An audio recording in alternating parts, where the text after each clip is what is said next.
entre le président Abdou Diouf et le président Léopold Sédar Senghor. C'est par la suite même qu'il y a eu cette brouille-là entre Senghor et celui qui a été son ancien premier ministre et à qui il a légué le pouvoir.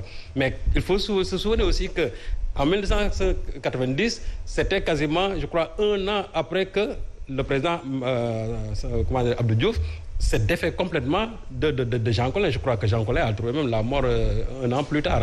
Donc, il faut se dire que c'était le moment de rapprochement entre le président Léopold Sédar Senghor et le président aussi Abdou Diouf. Et ce qui a fait qu'à l'époque, Abdou Diouf a donné d'un seul coup, c'est-à-dire à 3 endroits, l'avenue Roume, l'aéroport de Yoff et en plus aussi le stade de l'Amitié au président Léopold Sédar Senghor. Mais ça, c'était vraiment pour opérer ce rapprochement avec le président Senghor.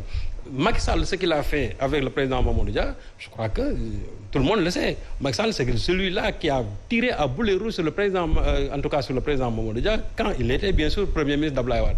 Aujourd'hui, il revient pour donner tout simplement le nom non pas du stade, du building administratif à Mamadou Dia. Oui. Maintenant, avec le président Abdoulaye Wade, vous savez qu'il y a eu des rapports très heurtés de 2012 quasiment jusqu'à 2019 entre le président Wade et aussi le président Macky Sall. Donc, en 2017, ce qui s'est passé, quand on a voulu donner le nom de l'aéroport, je suis sûr et certain que ça aurait été aujourd'hui, le président Wade aurait pris ça avec les 2 mains. Mais à l'époque, parce qu'il y a eu... Non, à l'époque, ça le climat... Oui, mais laissez-le terminer, vous aurez la latitude de revenir sur ça. Le climat était tendu entre les deux, parce qu'on venait d'emprisonner son fils, on l'a exilé au Qatar, et aussi le président Abdoulaye, presque son parti a été déstabilisé par le président Macky Sall. Donc, à l'époque, vouloir donner le nom du président, en tout cas le nom de l'aéroport, Abdoulaye, bien sûr, cracher là-dessus, et Abdoulaye, non seulement il a dit que c'était mon aéroport et je l'ai déjà baptisé Blaise Diagne, mais il a dit aussi c'est me faire trop d'honneur alors que je suis encore vivant. Il est encore vivant, mais on lui fait cet honneur-là aujourd'hui.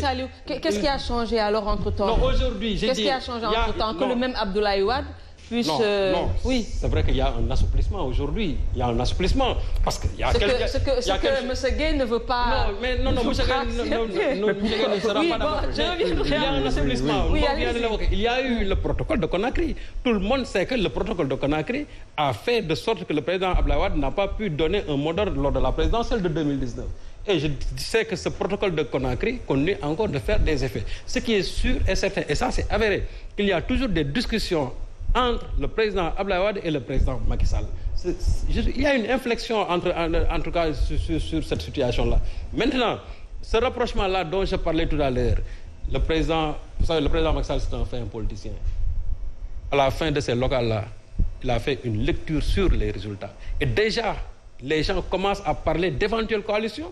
Parce que si aujourd'hui le PDS et Yewwi Askan Wi, déjà le responsable commence à dire qu'il faut une jonction des forces avec aussi le Gëm Sa Bopp. Mais pourquoi le président Macky Sall lui aussi ne dirait pas que le PDS idéologiquement... Il va croiser les bras et laisser faire. Oui, le PDS idéologiquement est beaucoup plus proche. Et maintenant au PDS de poser ses conditions, bien sûr, par rapport à un éventuel rapprochement entre les deux. Parce que ce qui est sûr et certain, il y a certaines conditions qui aujourd'hui, si on l'aime, en tout cas si on l'accorde justement au PDS, le PDS opérerait en tout cas un rapprochement avec le président Macky Sall. Et rien aujourd'hui ne peut dire que, en tout cas rien ne peut dire aujourd'hui que le PDS ne peut pas aller en coalition avec le président Macky Sall, avec ces législatives-là qui sont en vue. Allez-y. Bon, vous n'y croyez pas, de toute façon. Franchement, je n'y crois pas. Et comme je vous l'ai dit tantôt, le PDS est dans une dynamique de reconquête donc, du pouvoir. Aujourd'hui, la seule préoccupation du Parti démocratique sénégalais, c'est le retour de Karim Wade et la réorganisation de son procès. Et tu sais que ces décisions-là ne viennent ni du PDS, encore moins de moi, mais de la Chambre de l'ONU. Oui, qui a demandé à ce que le candidat Karim Wade soit dédommagé pour ces 3 ans maintenus donc, en prison et la réorganisation de son procès pour un procès beaucoup équitable.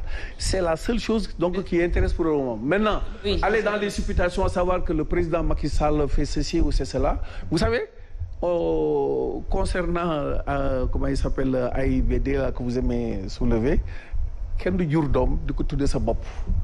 Le président Abdoulaye Wade n'a pas enfanté AIBD pour prendre...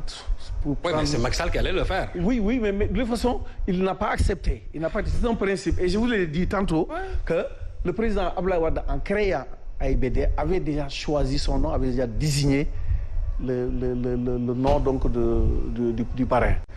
Je ne vois pas qu'est-ce qu'il y a d'extraordinaire à ce qu'aujourd'hui le président Macky Sall, ayant une nouvelle peut-être lecture d'une situation, comme vous semblez vouloir le dire. Oui.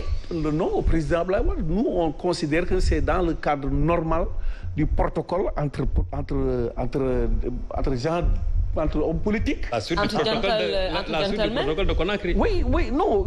Pourquoi Conakry? Qu'est-ce qui s'est passé à Conakry? Je n'étais pas là-bas, vous non plus. Mais je sais ce qui s'est passé là-bas. Oui, mais moi, personnellement, je ne peux rien vous dire. Voilà, alors, monsieur Gueye, excusez-moi, est-il logique de dire que le PDS est dans un processus de reconquête du pouvoir, en tendant la main à l'opposition, à des chefs de l'opposition qui veulent, eux, accéder au pouvoir?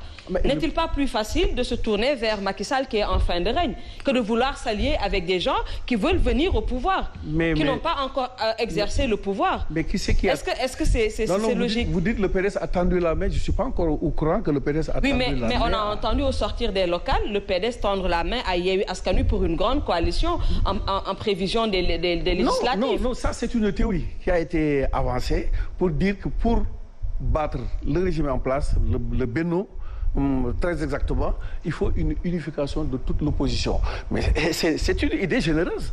Sa faisabilité. Et vous n'avez posé aucun acte dans ce sens? Pour le moment. Vous n'avez posé aucun acte dans ce sens? Pour le moment, nous n'avons posé aucun acte dans ce sens-là. Nous sommes en train d'analyser les élections locales que nous venons récemment donc de quitter et nous en tirerons toutes les conséquences.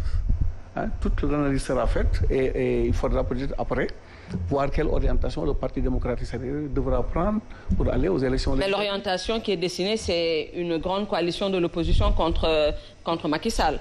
De toutes les façons, c'est contre le régime en face. Et ça, c'est le point de vue du PDS ou le point de vue de Maître Abdoulaye Wade? Non, c'est le point de vue. Quelle différence y a-t-il entre le président Abdoulaye Wade et le PDS? En sachant que le président Abdoulaye Wade... C'est le PDS. C'est le PDS. On ne peut pas voir... Vous pouvez pas dissocier mais ces deux choses. Dans la mesure où vous semblez nier les différents protocoles qui ont eu lieu, c'est pour cela que je vous dis, est-ce que c'est le point de vue du PDS ou le point de vue de Maître Abdoulaye Wade? Vous savez... Depuis tout à l'heure, je n'arrête pas de vous dire, est-ce que vous êtes sur la même longueur d'onde que Maître Abdoulaye Wade? Mais pourquoi pas? Pourquoi le président Abdoulaye Wade s'exprime à travers une cellule qui est la cellule de communication, avec à la tête Mayoro Faye, qui fait la communication. Mais je ne vois pas pourquoi éprouve-t-il le besoin de faire sa communication directement, alors qu'il y a des gens qui sont là pour ça.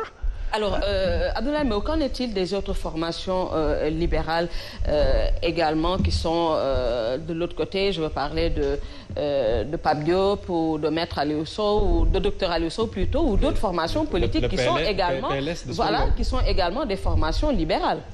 Je crois bien qu'il a parlé du PLS de Ousmane Ngom. Ousmane Ngom, on connaît déjà sa position. On sait qu'il est dans le cœur véritablement de la coalition Benno Bokk Yakaar.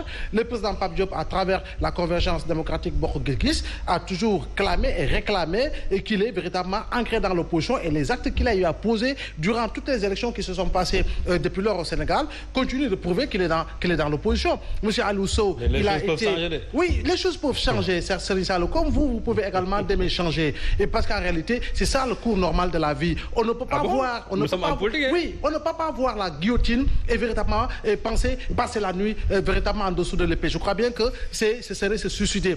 Mais quoi qu'on puisse dire, Aliou Sow a été aux côtés du président Macky Sall pendant autant d'années. Il a rejoint le Haut Conseil des collectivités territoriales. Ce n'est qu'en dernière instance qu'on a vu qu'en tout cas, qu'il a commencé à brocarder le régime.